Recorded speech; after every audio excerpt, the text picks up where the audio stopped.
नितेश देखो एक कंपनी मालिक को कैसे परेशान करता है। जैसे तुम कुछ बोलना चाहे तुरंत देखो गाना बजवा दिए बाबा। देखिए सबसे ज्यादा मेरे जिंदगी में किसी का योगदान है और किसी को देख कर सीखे हैं तो खेसारी भैया है। क्योंकि जब छपरा रेणु कश्यप याद आपको नहीं होगा, रेणु कश्यप जी को हॉस्पिटल से आप निकल रहे थे और गाड़ी में बैठे थे और हम छपरा उस टाइम पर रहे थे और उस टाइम आपको हम देखे तो वहीं से लगा कि नहीं खेसारी भैया के जैसे हमको जिंदगी में कुछ करने और खेसारी जैसा मत बनना, खेसारी से बड़ा बनना तब मुझे खुशी होगी। जाओ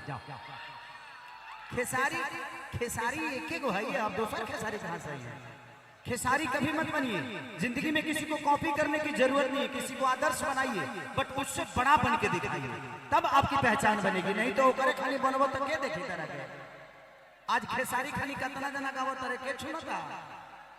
आज पवन सिंह जैसा कितने सारे बच्चे गा रहे हैं, लेकिन बात आप उनके तरह गाइएगा तो उनसे बेहतर नहीं गाइएगा ना भाई। तो कोशिश करिए कि आपका कुछ अलग अंदाज हो, अलग पहचान हो। देखे खाली घर अगर 25 गो बन जाए तो क्यों देखिए हो डिफरेंट बनी तो अब जाके लोग कहना है इंटीरियर ठीक बा। तो जिंदगी में आप अपनी पहचान खुद बनाइए। और नितेश आपको फिर से जन्मदिन की ढेर सारी शुभकामनाएं। बजाओ बाबू गाना बजाओ।